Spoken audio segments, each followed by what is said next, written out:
Hello मित्रों, स्वागत है आप सभी का। आप सभी को मेरा नमस्कार। आज हम बात करेंगे कि जो भी महिलाएं पुरुष की इच्छा को हवस कहती हैं, उनके काम वासना को हवस समझती हैं, तो उन महिलाओं को बोल दें कि जितना हवस का शिकारी पुरुष है, उतना ही महिलाएं भी हैं। कोई कम नहीं है एक दूसरे से, कि थोड़ा भी कम रहे।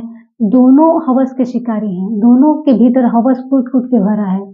जरूरी नहीं है कि हवस मतलब एक ही चीज का हो। महिलाओं का हवस किसी और तरीके का होता है, पुरुष का हवस किसी और तरीके का होता है। पुरुष का हवस होता है कि उसके शरीर की हवस, शरीर की भूख मिटानी है, और तुम्हारी भी वही हवस है कि शरीर की ही भूख मिटानी है। शरीर को आराम चाहिए, मन की इच्छा की पूर्ति। तुम कौन सा मार्ग पुरुष से बिना स्वार्थ के जुड़ी रहती हो? शादी भी करती हो तो कौन सा बेवजह जीवन पूरा बिता लेती हो? कुछ भी नहीं चाहिए, कुछ भी इच्छा नहीं होती। स्त्रियां भी हैं कि पुरुष को नोच खाती हैं। सिर्फ पुरुष को ही मत देखिए कि वह शरीर की भूख मिटाने के लिए औरतों से जुड़ता है। तो स्त्री पुरुष की हवस में कोई भी फर्क नहीं है, दोनों की सेम इच्छा होती है। तो किसी की कुछ इच्छा हो सकती है तो किसी की कुछ इच्छा हो सकती है, क्योंकि दोनों एक ही तल पे जी रहे हैं। अगर जो स्त्री पुरुष ऊंचाई पे थोड़ा ऊंचे तल पे जीवन जी रहे हैं, वो इन सब चीजों में नहीं उलझे हैं, उनको इन सब चीजों से कोई मतलब नहीं है।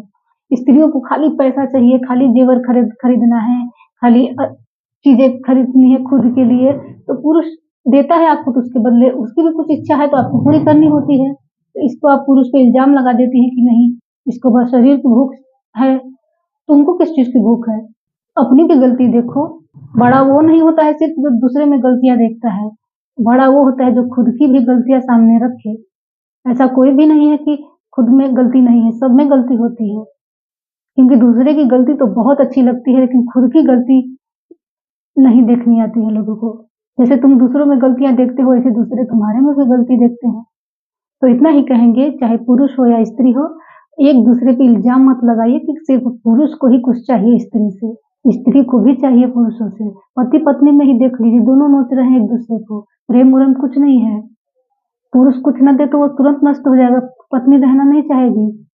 और पत्नी संभोग न करने दे तो पुरुष 2 मिनट नहीं टिकेगा, तुरंत दूसरी स्त्री की खोज में निकल जाएगा। तो ये सच्चाई है, और सत्य स्वीकारना होगा, मानो या ना मानो, क्योंकि यही सच्चाई है। मुकर के कहाँ जाओगे? किसको भ्रम में रख रहे हो? किसको धोखा दे रहे हो? खुद को धोखा दे रहे हो। इतना ही कहेंगे, यहाँ सती सावित्री जैसा कोई भी नहीं है, चाहे पुरुष हो या स्त्री हो, दोनों सेम है। गलती देखनी है तो खुद के भीतर भी देखो। धन्यवाद।